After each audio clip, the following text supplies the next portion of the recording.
Welcome to Inside the Broncos, football in the West. Larry Pulowski here from Channel 12, along with Jeff Caves from KTIK 93.1 The Ticket and the KBOI pregame show. Yes. So you guys will be starting about, what, noon this week? Well, we start 5 hours 5 before. hours before kickoff. Yeah, so we'll be there at noon on 670 KBOI, and then, of course, get up to kickoff at 5, and then be back after the game with game night. So tell our listeners, what's a road trip to Albuquerque? I don't think there's a lot of folks that make that trip to Albuquerque or have made it before. What are your thoughts? You know, first thing first, I mean, it's a changing climate, right? So it's going to be a lot warmer. And there's beautiful mountains there. You can drive over and see Billy the Kid's grave if that's what you're into. If you like authentic Mexican food, New Mexican food, it's some of the best in the country. The green chilies are probably the best in the country. There's a lot of artifacts. There's the nuclear site, the museum that's near there. So there's enough to see there, I think. And then Santa Fe, there's some other places. I think it'd be a great road trip for everybody to make once. All right. Well, we're in the era of the college football playoffs, and the rankings obviously come out every Tuesday, so we can see the new order of business. Well, the order of business didn't change too much at the top three. Oregon moves into that number 4 hole. Jeff, I know that on Idaho Sports Talk this week, you talked a lot to your listeners about no group of 5 teams anywhere near that top 25. Is that something that will change down the road, or is that just a byproduct of who's on the committee? No, I think it'll change down the road. They're going to have to, at some point, put one of those non-Power 5 conference teams or group of 5 team in there so that they can justify who's going to the New Year's Day 6 Bowl. And Boise State fans, of course, hope it's them. Marshall hopes it's them. I think if you're looking at the top of the food chain, TCU has the easiest path. Sure. Because they don't have a championship game to contend with. The rest of their schedule is fairly easy once they get past Kansas State. Prater was pointing this out. So don't knock them out. And the others have to knock themselves out. Alabama, Auburn, right. Mississippi State, Alabama. And they will. Yeah, they've got all issues. Florida State has no issues. So. All right. Well, when we come back, we are going to talk about some of the games that happened in the Mountain West and across the West this week. And hey, a little congratulations to Coach Pete and his win at Colorado. Good job down there. All right, if you'd like to win these beautiful mugs and 4 tickets to the San Diego State game, go to 12KTRV and sign up right now on Inside the Broncos, Football in the West. Football in the West is brought to you by Even Green Technology, the Treasure Valley Solar Authority, and Steve's Hometown Ford and Steve's Hometown Toyota, 100% committed to your satisfaction. Also by Western Heating and Cooling, turn to the experts, and Leisure Time Spas and Hearth Products. Come see us at Leisure Time. You'll be glad you did.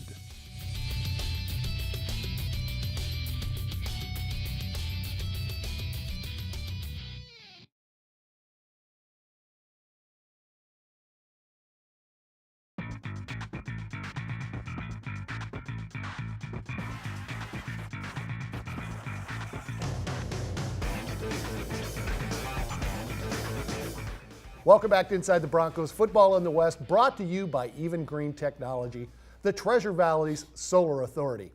All right, let's look at a couple of games last week. Now, hey, here's, again, the geniuses we are. We're talking about Colorado State, Utah State, and Wyoming possibly losing last week. Well, they all won. Well, it was possible, though, Paul. There are 2 teams, right? It was possible. Lose. It's possible. It was possible. And if it happened, we'd have a whole different conversation. We did, and Colorado State came out, played really well. The game we'll talk about in a minute, that Wyoming-Fresno game, I just don't understand what in the world is up with Fresno. But Colorado State, you know, they win their 7th game in a row. This is a team that is not ranked.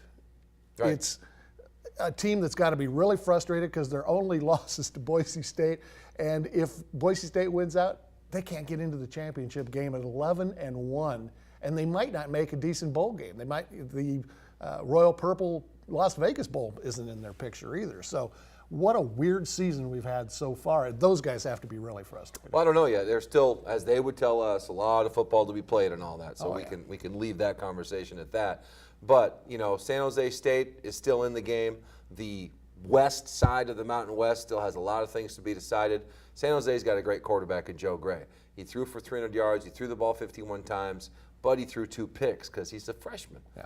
And I think he's going to come around. But how they get that decided on the west side, to me, the roads go through Nevada. They've got the easiest road to get there, in my opinion. All right, well, let's take a look now at the standings in the Mountain West just to get a refresher picture of where we're at here. Colorado State at 4-1, just one more game than Boise State. And, you know, it's just a situation where there is really a lot of cream in the crop in the Mountain Division. And boy, that, as you said, that West Division is just up for grabs. It's really interesting. But Boise State controls their destiny. So if they can run out, doesn't really matter what anybody else does. Yeah, I mean, if Nevada gets past Air Force, they'll win the West because they'll beat UNLV and Fresno. San Diego State will more than likely lose to Boise State. I think they have a great defense, but their quarterback's struggling. I think they'll struggle here at Albertson Stadium. I think we're going to have a Boise State-Nevada rematch. I really do, and I think it'll be at Albertson Stadium. I think it'll be here. I know it'll be on CBS Network television, and I think this town will come alive and show hospitality and how Boise State thinks, you know, we ought to treat fans from Nevada and how the country's going to look at us. It's an electric night. Yeah, it should be interesting. And, you know, you look at Utah State heading over to the islands and winning with a fourth-string freshman, true freshman, quarterback.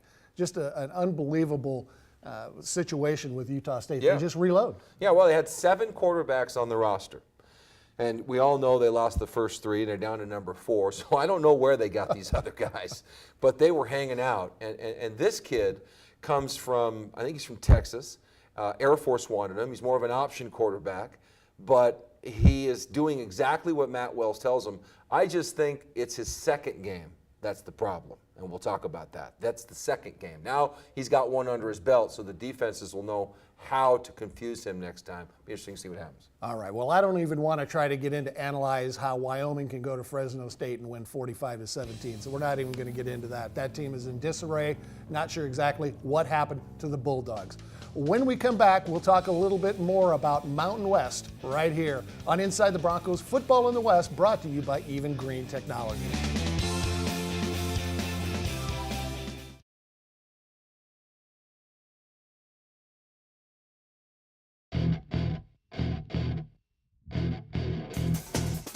All right, we're back with more Inside the Broncos Football in the West. Hey, we talked about a lot of different games, but Utah State at Wyoming, there are 2 of the hottest teams from last weekend that are rematched now in Laramie. Your thoughts on the Aggies, again, with a 4-string quarterback. Right. Now the shine is off, you know, the novelty, the we don't know anything about him. Now they've got game tape on him. What do you think the Cowboys are going to do with him? Well, I think they'll certainly bring pressure from places he doesn't expect it. I'm sure they'll figure out when they can bring a corner to the weak side that they can gamble and leave the wide receiver uncovered, and he'll be surprised at that. I think Matt Wells, the Utah State coach, deserves a lot of credit for getting this Myers kid ready to go. Yeah. And Utah State's defense pose probably the ones that deserve the most amount of credit. There'll be no weather issues there in Laramie, so that's all going to be great. With no weather today there, that's a problem. The only problem is probably going to be Vigil and his brother for Utah State, wrecking havoc. And Hill is the kid that was all-purpose record setter last week for Wyoming, a kid out of St. Louis, Missouri, that had, what did he have, 300 yards in all-purpose almost? Yeah. Set a record all-time. True freshman, First game. just out of nowhere. And he had a big game the week before, too, but now he's really broken out. So this is pointing to be a pretty good battle with Boise State when they go down to Wyoming. But I like Utah State here because I like their defense. But, you know, now you've got to gauge that performance of the Wyoming running back against Fresno State just basically imploding upon themselves. Fresno let Wyoming score 24 points on them in the fourth quarter. That is just so un-Fresno-like, it's not even believable that could happen. They had such quarterback problems. Greenlee went out of the game when it was 28-10, about 12 minutes to go in the fourth. They put Brownlee back in there. He threw 2 interceptions, so they really didn't have a chance. They're just not getting any good quarterback play, and they can't do much. You mentioned San Jose State, and they do travel to Fresno this weekend to take on the Bulldogs, and the Bulldogs in disarray. But San Jose, you know, I caught them on a game on TV against Navy and watched a lot of that game, and I was really impressed with their overall game, not only offensively but defensively too. They came to play really well. Navy's not a bad team. I realize right now they're 4-5, but still, you know, they've had a really tough schedule this year. Yeah, well, I like San Jose's quarterback. I think that's really important to note. But at the end of the day, I think they're the better team. And the Fresno, the crowd is beginning to be a problem. I mean, they reported 32,000 for last week's game with Wyoming, but talking to people that saw television broadcast, there weren't 5,000 people left in the third quarter, so they bailed big time. Who wants to go watch that? Well, it's just it tough, was not good. and that's emotional for kids and for the whole thing, and that's the low point. I don't think they can patch it back together. I like San Jose here. Well, and think about Fresno, a team coming off of Derek Carr, who's now was starting for the Oakland Raiders until he got hurt. Yeah. But then they come to this mess where they've got Burrell and Greenlee, and they can't figure out what's going on, and they're throwing picks right and left, and they're allowing teams to run up and down the field on them. The fans get disgruntled pretty quickly, and I think Fresno fans are a lot like Boise State fans. Yeah. When things start going south, so do they. Yeah, and they've got other options there too. They do follow a lot of, Oakland or San Francisco teams. It's close. There's a lot of other things to do there for those guys. Worry about rain, pray for it, look for the water anywhere they can find it. They got a lot of things to keep in mind on. All right. Well, when we come back, we're going to make some picks of the week. Another great week for the guys here at Inside the Broncos, Football in the West. Stay tuned.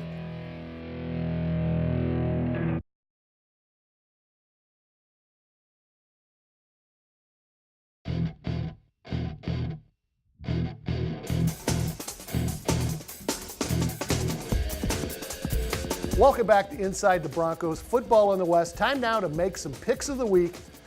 Jeff, let's go to the tail of the tape. You got to take your medicine. If you're going to make the picks, you got to take the medicine. And the medicine's bitter this week. Well, the only thing I can tell you, Poe, is that I've had somehow not as much luck as you.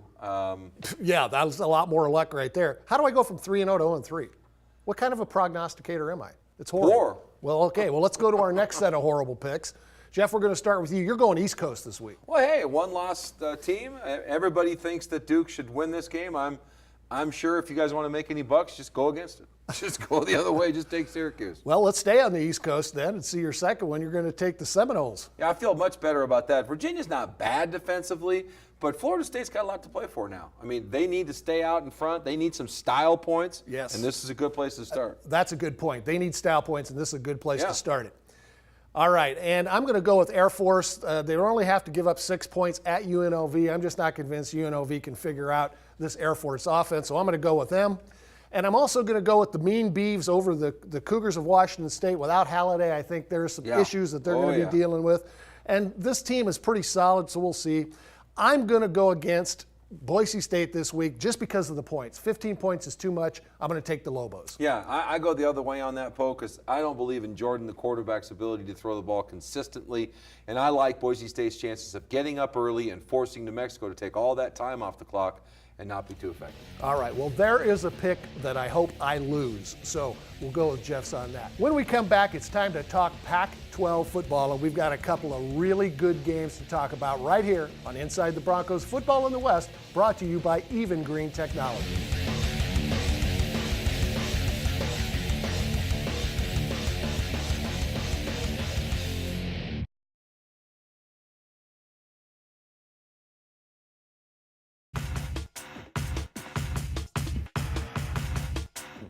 Welcome back to Inside the Broncos, Football in the West, brought to you by Even Green Technology, the Treasure Valley's solar authority. Give them a call if you're interested. Some solar applications, they can take care of you. Give them a buzz today. All right, Oregon at Utah. Oregon, the unstoppable bus that they are. Actually, I think we can qualify them as a train, a locomotive, whatever adjective you want to use. Mariota is just off the charts. This kid is, in my mind, got to be one of the top 3 Heisman candidates without a doubt. In fact, I think he's got the nod. Oh, yeah, he's way out in the lead right now. I think Mariota's the guy, despite spotty offensive line play. And they lost another offensive lineman, and Utah is the best defensive front in the Pac-12. They put the most amount of pressure on quarterbacks. So that makes this game a little bit more interesting. They can run the football very effectively. Again, I think the X factor is whether or not Travis Wilson will show up. He didn't last week. He threw for, 57 yards. Wow. 57 yards against Arizona State. He's not an option quarterback. I mean, his feet are longer than 57 yards. I mean, I don't understand how that happens, but it's too bad because Utah's a better team than that. But if he does show up, I know the fans will show up. It could be interesting. Well, and Utah's been one of those teams, too, that's kind of up and down, a little bit schizophrenic. Playing at home should help them. But I just don't understand how in the world, even with the great defense that Utah's put out on the field this year, you're going to stop Mariota and the Ducks. It just doesn't seem to me to happen. They clinch, by the way, their spot in the Pac-12 title game with a win. Okay. So they've got something So there's to play some for. incentive there. They got some incentive. All right. Speaking of schizophrenic teams in the Pac-12, how about UCLA? I mean, here's a team that limits Arizona to 7 points last week. Not sure exactly how they pulled that off, but they travel up to Seattle to take on the Huskies of Washington, and Coach Pete coming off a win at Colorado, which isn't a big thing to put in your hat, but hey, it's a Pac-12 win. Yeah, it's good for them. And Coach Pete's having all kinds of challenges sort of whittling down this roster. He just threw his 9th player off the University of Washington team since he's gotten there. But this guy has got some credentials, right? Oh, yeah. I mean, Marcus Peters, one of the better corners in the country. He was a top 10 draft pick, junior. But he's getting in fights with Coach Lake and some other coach on the staff. Fighting with a coach? Yeah, he's acting up. He's been suspended before. He's been disciplined and finally said enough is enough. So there's turmoil. Maybe they rally out of that. But you got a pretty good quarterback in Hundley that has a true freshman corner out there. And the thing for Washington that's great, and you practice pronouncing his name, is they get a lot of pressure on the quarterback. And they better get to that quarterback or it's going to be a long day if Hundley is just given time. Yeah, well, Hundley he's a special guy. But, it's always interesting with Coach Pete. It's his way or the highway, Right. No, it's good. This is the time to do it. Exactly. Whether this guy's a draft pick or whether he's a third-string guy, if you don't toe the line, you're going to leave the program. It's gone. But let me ask you this question. Yeah. When's the last time you ever saw fighting with a coach to be an intelligent move by a player? Headbutting opponent. He headbutted a guy from Eastern Washington, which Pete rarely does, says that was a stupid penalty. He just loses I think he's losing patience here or there. And the media relationship with Pete right now is one of the biggest problems he's got, just having to deal with it. You know how he hates it, so it's tough. All right, when we come back, time to talk a little about the New Mexico Lobos in the city of Albuquerque. The Broncos are headed down there tomorrow. Right here on Inside the Broncos, Football in the West. Stay tuned.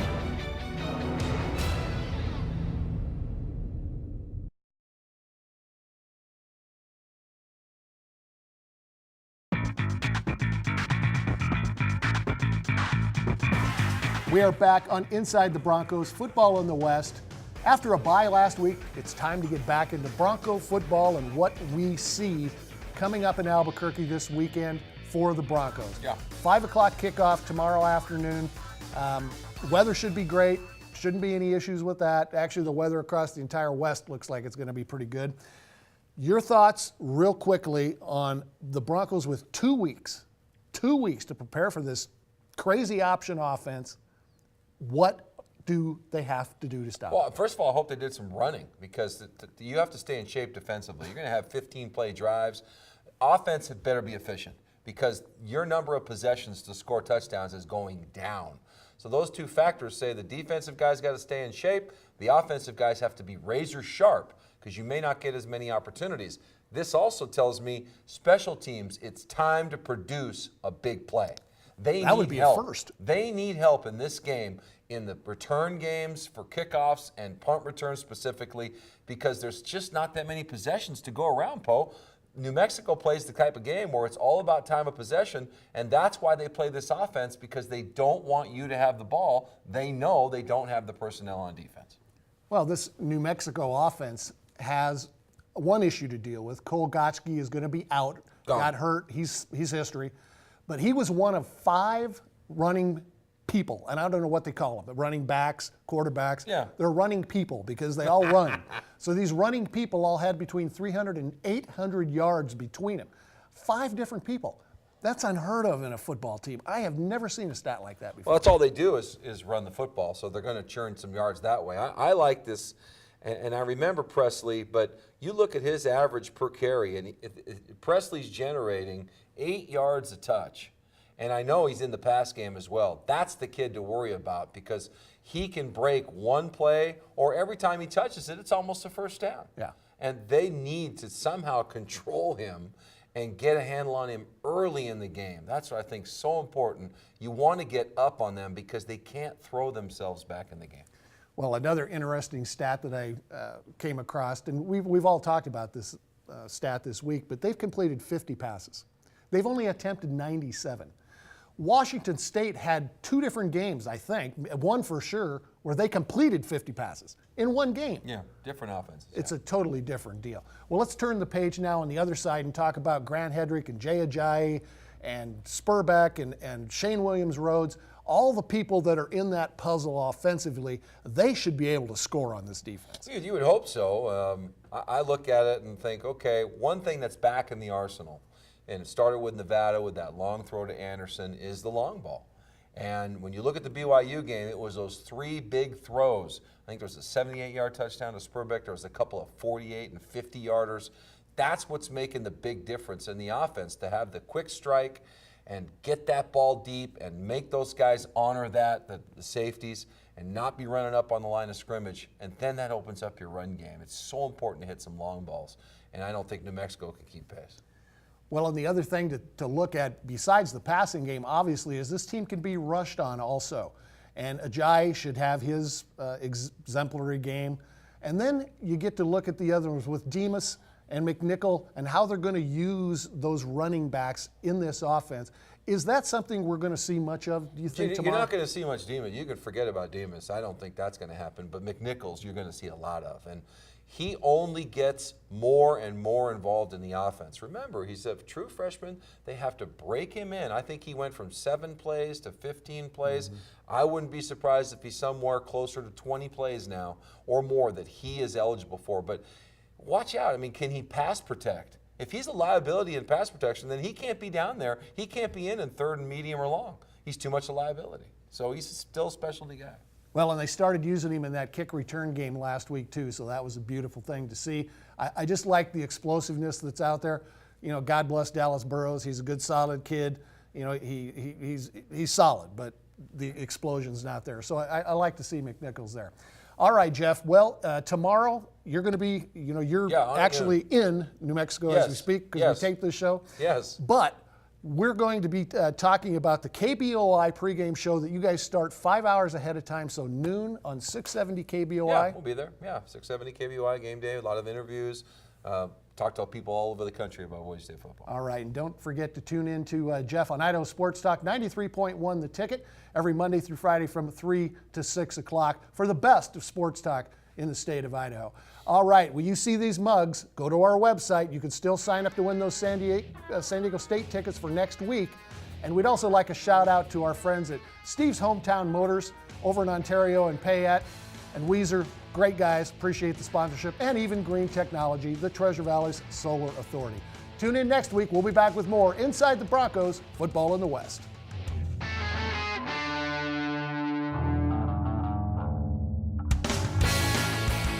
Inside the Broncos, Football in the West is brought to you by Even Green Technology, the Treasure Valley Solar Authority, and Steve's Hometown Ford and Steve's Hometown Toyota, 100% committed to your satisfaction. Also by Western Heating and Cooling, turn to the experts, and Leisure Time Spas and Hearth Products. Come see us at Leisure Time. You'll be glad you did.